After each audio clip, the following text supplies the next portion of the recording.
नमस्कार साथियों, स्वागत है आपका अन अकेडमी के इस ऑनलाइन प्लेटफॉर्म पर।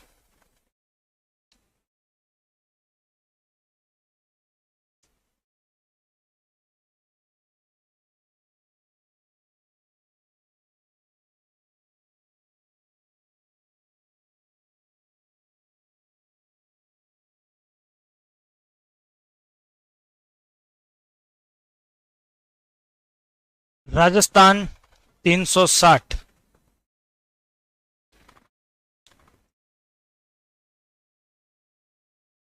अन अकेडमी के इस ऑनलाइन प्लेटफॉर्म पर राजस्थान 360 के साथ जुड़िए।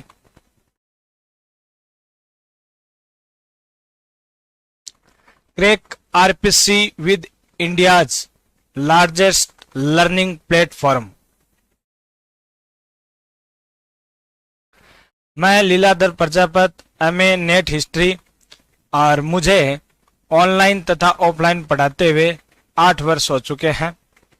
और आरपीसी के जितने भी एग्जाम हैं जिनमें मैं इतिहास विषय पर अध्यापन कार्य करवाता हूं, जिसमें वर्ल्ड हिस्ट्री, इंडियन हिस्ट्री और राजस्थान हिस्ट्री, इनका अध्यापन कार्य करवाता हूं। अन अकेडमी के साथ किस प्रकार से अपने को जुड़ना है, रजिस्ट्रेशन कैसे करना है अन अकेडमी के साथ, उसको देखिए। सबसे पहले आपको अन अकेडमी का जो ऐप है, लर्निंग ऐप, इसको इंस्टॉल करना है। इसके अंदर आपको डेली लाइव क्लासेस मिलेंगी, जिसके अंदर आप अपने एजुकेटर के साथ है वह टॉपिक का डिस्कशन कर सकते हो, और इसके अलावा अपने डाउट है उनको क्लियर कर सकते हो और आंसर भी दे सकते हो जो लाइव पोल होता है उसके अंदर। इसके अलावा इसमें लाइव टेस्ट और क्विज की सुविधा है। इसके अलावा स्ट्रक्चर्ड कोर्स है और अनलिमिटेड और भी बहुत सारी चीजें हैं। अगर आप चॉइस माह के लिए अन अकेडमी के साथ जुड़ना चाहते हो तो उसका जो चार्ज है वह 8,400 रुपये है। परंतु अगर आप यह XYZ कोड यूज करते हो तो उसमें आपको 24 माह के यानी 2 वर्ष के मात्र 7,560 रुपये देने होंगे, अर्थात आपको 10% डिस्काउंट है वह मिलेगा। किस कोड के साथ? XYZ अगर कोड आप यूज करते हो तो आपको मात्र 7,560 रुपये देने होंगे।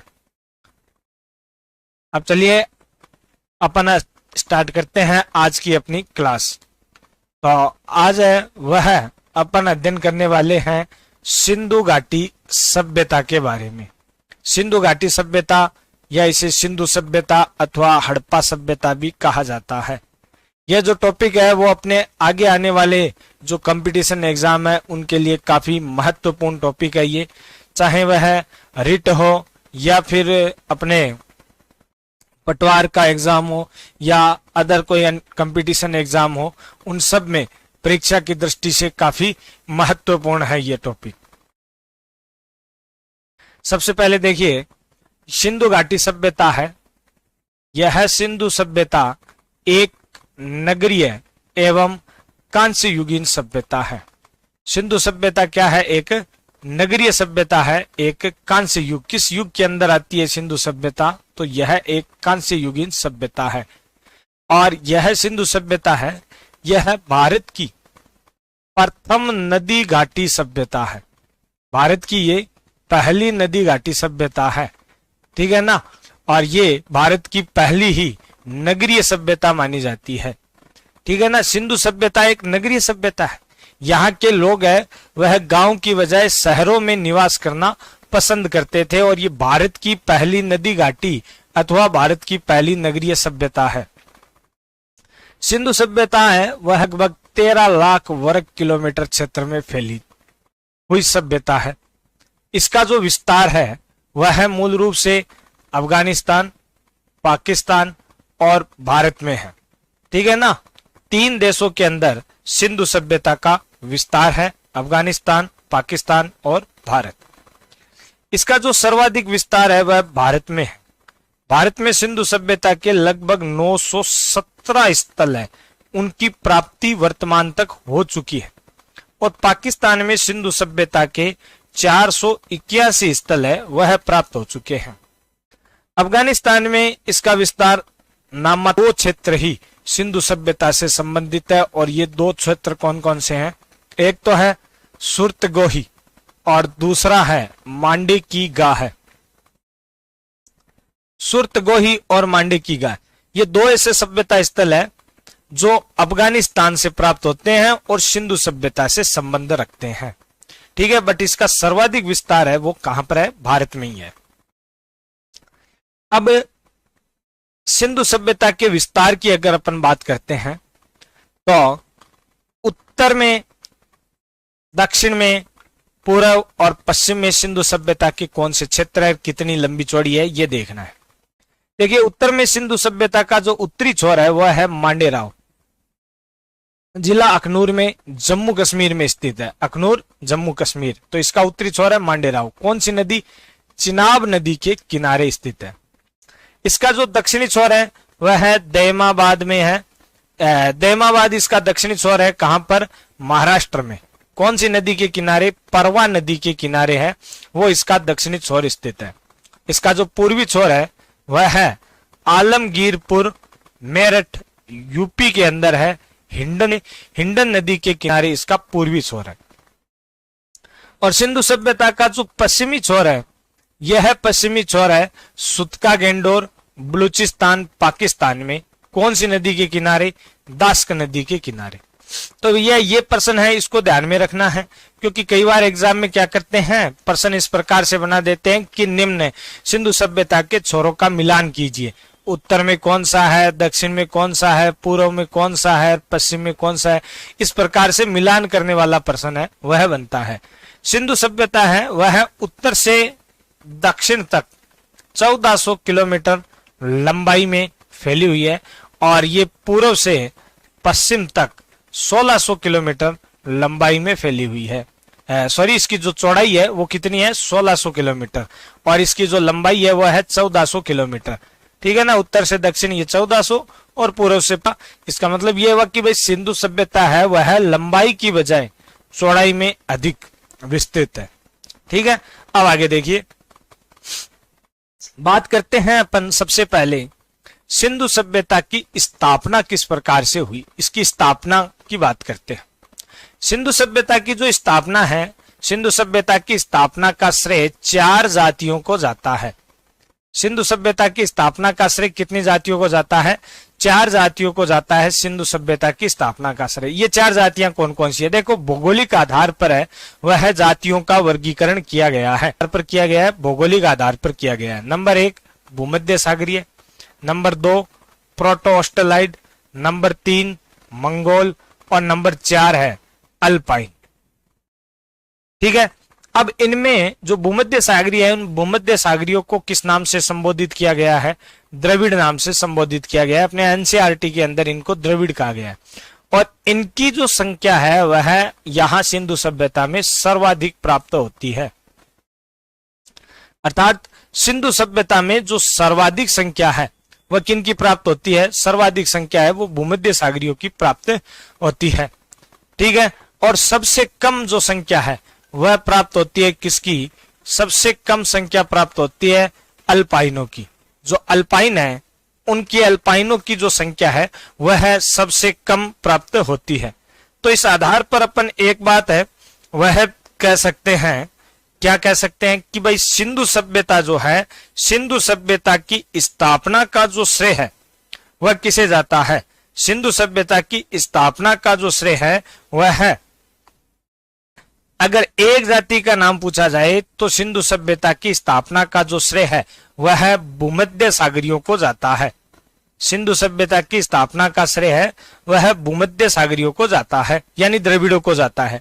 और अगर एग्जाम में चारों ऑप्शन होंगे ना तो आपको ध्यान में रखना है, ये चारों करने होंगे। इन 4 जातियों को श्रेय जाता है सिंधु सभ्यता की स्थापना का, और एक जाति का नाम आए तो भूमध्य सागरीय, यानी यही चारों अगर ऑप्शन में हो तो भूमध्य सागरीय नाम आएगा। अब कि जो सिंधु सभ्यता है, इस सिंधु सभ्यता का समय क्या है? हालांकि सिंधु सभ्यता के समय में बहुत मतभेद प्राप्त होता है, ठीक है ना, तो सिंधु सभ्यता का जो सर्वप्रथम समय है इसका निर्धारण जॉन मार्शल ने किस आधार पर सिंधु सभ्यता के समय का निर्धारण किया, तो किस आधार पर किया? ईरान के जो शिलालेख है, ईरानी शिला मार्शल के द्वारा सिंधु सभ्यता के समय का निर्धारण किया गया है। ठीक है ना। और जॉन मार्शल ने सिंधु सभ्यता का समय कितना बताया है? जॉन मार्शल ने सिंधु सभ्यता का समय 3250 ईसा पूर्व से 2750 ईसा पूर्व बताया है। स्टुअर्ट पिक्टन ने सिंधु सभ्यता का समय 2500 से 1500 ईसा पूर्व बताया है। और एनसीईआरटी जो है, उस एनसीईआरटी में सिंधु सभ्यता का समय 2600 से 19 कितना बताया गया है? 2600 से 1900 ईसा पूर्व बताया गया है। अब देखिए जो C14 कार्बन विधि है, इस C14 कार्बन विधि के आधार पर पूरी जो सिंधु सभ्यता है, इस पूरी सिंधु सभ्यता का समय है वो आंका गया है। यानी कि सिंधु सभ्यता है उसके निर्माण का काल, उसके विकास का काल और इसके पतन का काल। परंतु इसकी सिंधु सभ्यता की जो ये बीच वाला जो समय है ना, समृद्धि का काल, इसकी जो समृद्धि का काल है यह है भैया, लगभग पूछा जाता है कि भाई सिंधु सभ्यता का एक्चुअल समय है वो यही है जो सिंधु सभ्यता की समृद्धि का काल माना जाता है। तो सिंधु सभ्यता की ये जो समृद्धि का काल है वो कितना है? वो 2350 ईसा पूर्व से 1750 ईसा पूर्व है। 2350 ईसा पूर्व से 2350 ईसा पूर्व से कितना है? 1750 ईसा पूर्व है, वह बताया गया है। ठीक है। और जो C14 कार्बन विधि है, यह एक वैज्ञानिक विधि है जो वर्तमान में सर्वाधिक प्रचलित है। वर्तमान में सर्वाधिक प्रचलित विधि कौन सी है? C14 कार्बन विधि है। और इसी के आधार पर सिंधु सभ्यता है, इसके समय का जो निर्धारण है वह किया गया है, जो सर्वाधिक मान्य माना जाता है।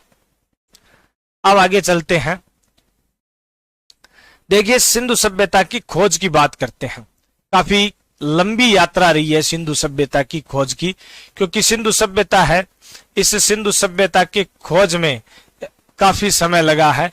सिंधु सभ्यता के खोज में लगभग जो है वह 100 वर्षों का समय लगा है। सिंधु सभ्यता की खोज में लगभग 100 वर्षों का समय लगा है। तो इसकी यात्रा है वो काफी लंबी रही है खोज की। सिंधु सभ्यता है, ये देखिए सिंधु सभ्यता में प्रथम स्थल है वह हड़प्पा था जिसकी खोज की गई। यानी हड़प्पा सभ्यता स्थल है, इसकी खोज सर्वप्रथम हुई थी। और हड़प्पा सभ्यता स्थल के बारे में सर्वप्रथम जो बताया था वह किसने बताया? चार्ल्स मेसन ने। चार्ल्स मेसन के द्वारा सर्वप्रथम सिंधु सभ्यता के प्रथम सभ्यता स्थल है। उसके पश्चात 1853-56 ईस्वी में जो रेल इंजीनियर जॉन बर्टन और विलियम बर्टन थे, इन्होंने यहां किसी नगर होने की पुष्टि की। ठीक है ना। ये रेल के इंजीनियर थे जॉन बर्टन और विलियम बर्टन, और ये रेल लाइन का कार्य करने के लिए वो यहां पर आए थे। तो इस दौरान क्या हुआ कि जब जॉन बर्टन और विलियम बर्टन जब रेल लाइन का कार्य करने के लिए यहां पर आए, तो उस दौरान भैया इन्हें रेल की पटरियां बिछाने के लिए है वह पत्थरों के ना, परंतु आसपास कोई चट्टाने पहाड़ियां वगैरह थी नहीं। तो इन्होंने जो गांव के लोग थे हड़प्पा के आसपास के, उनसे पूछा कि भैया रेल की पटरियां बिछाने के लिए है वह है कोई पत्थर वगैरह कहां से निकल सकते हैं, कहां से मिल सकते हैं।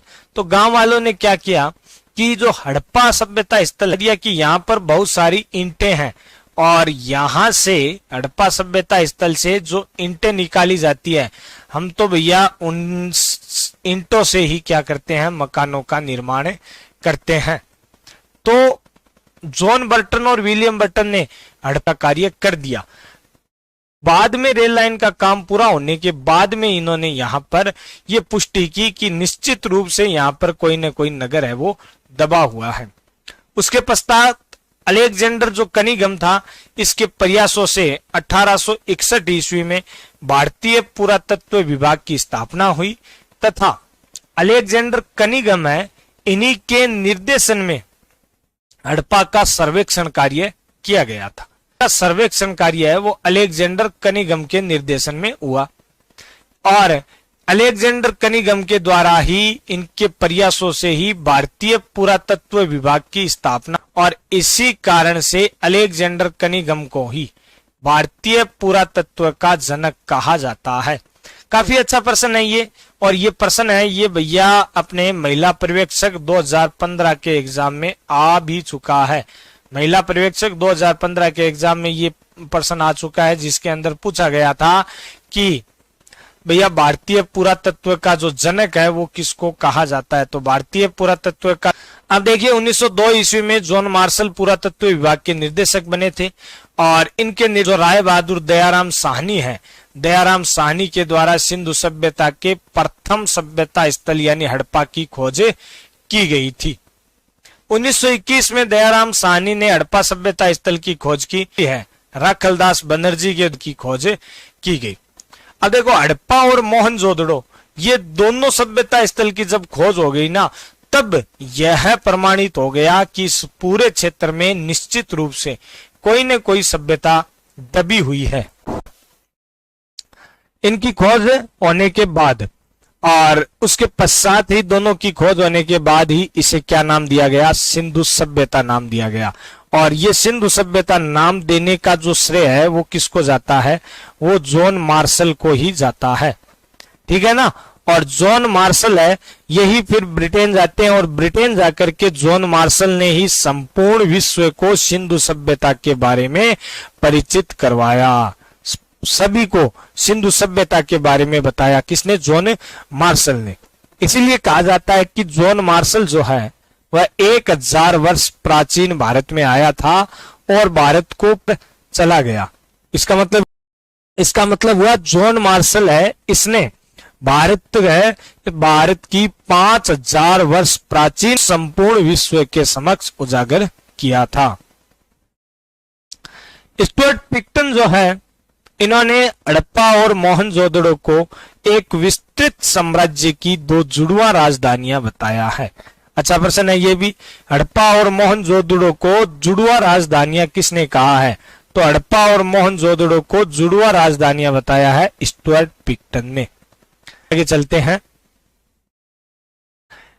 सिंधु सभ्यता की विशेषताएं, इसका परिचय है वो अपने को जानना है सबसे पहले।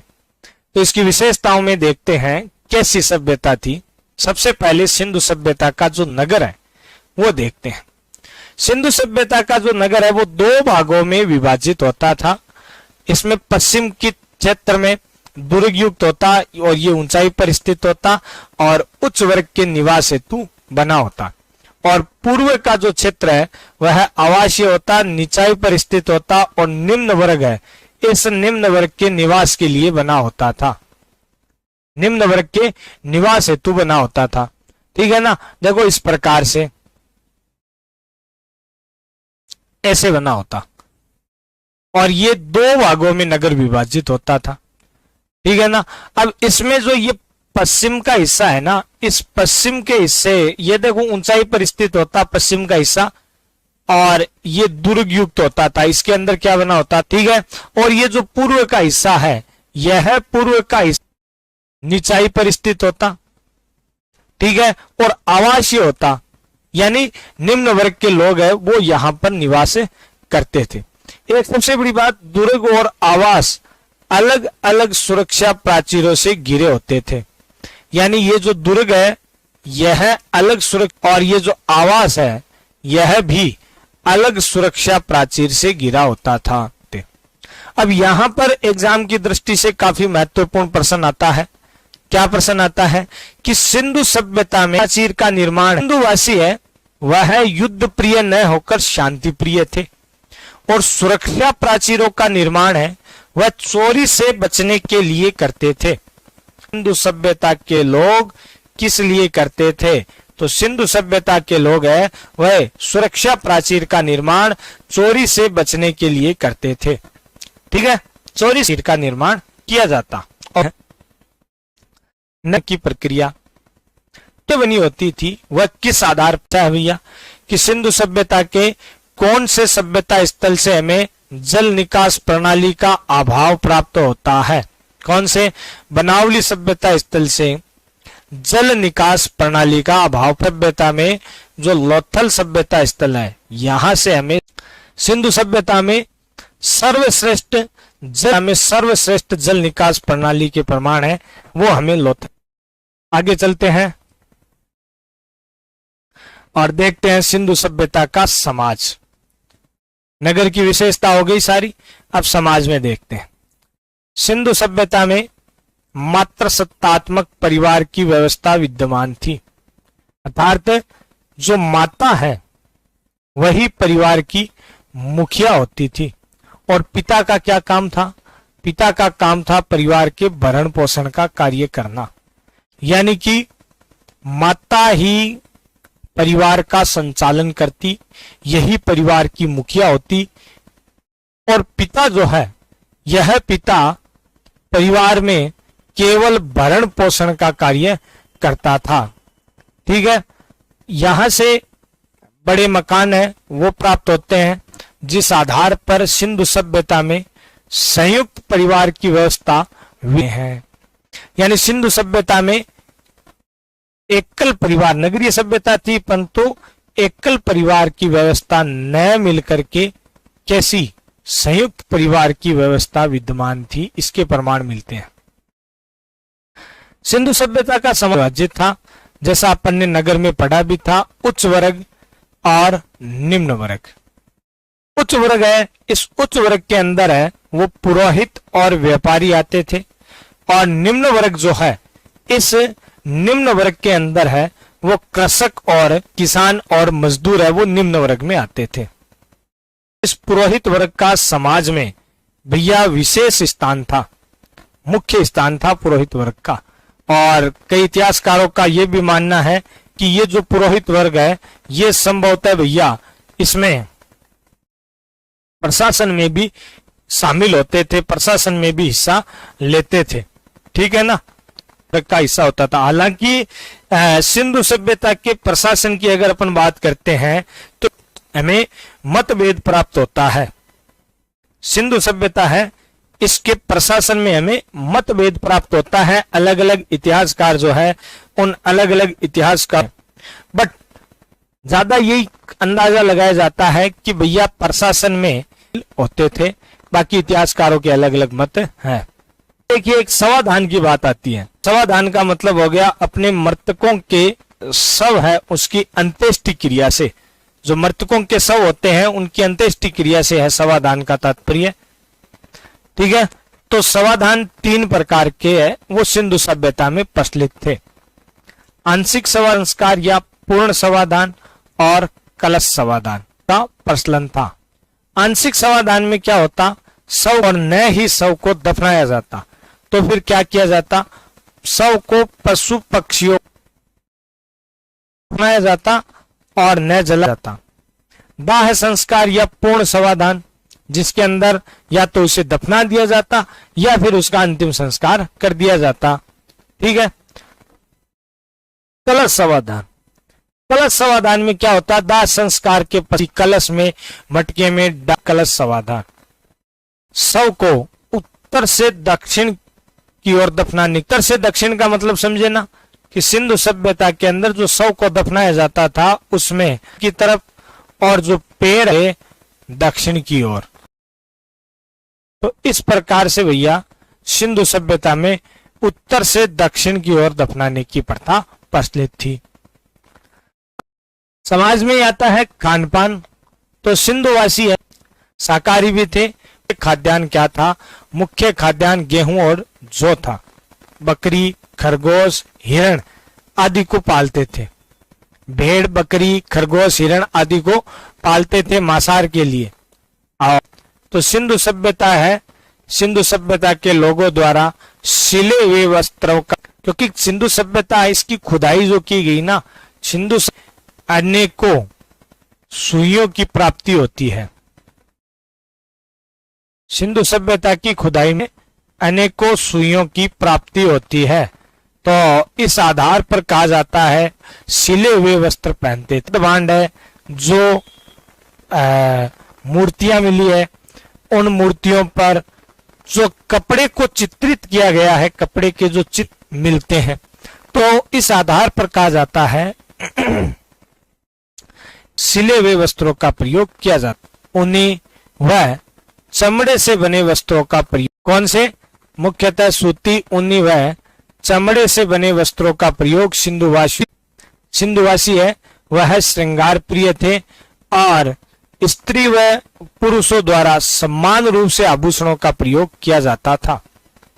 जिसमें आभूषण है वह सोने, चांदी, तांबे तथा पत्थर के बने होते थे। पत्थर से तात्पर्य क्या हो गया, है ना, स्टोन। उन बहुमूल्य पत्थरों से आभूषणों का निर्माण होता था। इसके अलावा उन मिट्टी के मनकों से भी आभूषण था। तो सिंधु सभ्यता द्वारा भैया सिंधुवासियों द्वारा आभूषणों का प्रयोग। आगे चलते हैं, सिंधु सभ्यता की धार्मिक व्यवस्था के बारे में अपन अध्ययन करते हैं।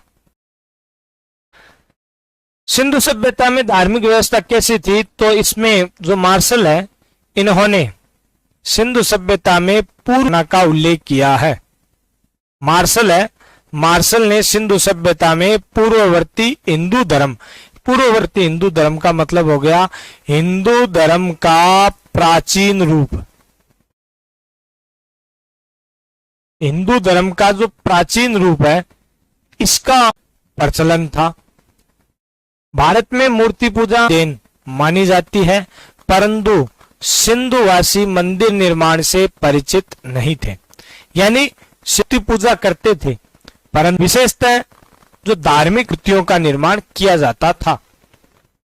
आज भी जैसे अपने नवरात्रा है, गणेश चतुर्थी है, अंदर था, सिंधुवासी जो है वह धार्मिक अनुष्ठान करते और उसके पश्चात है वो उन मूर्तियों को क्या कर देते, विसर्जित, पूजा की जाती थी।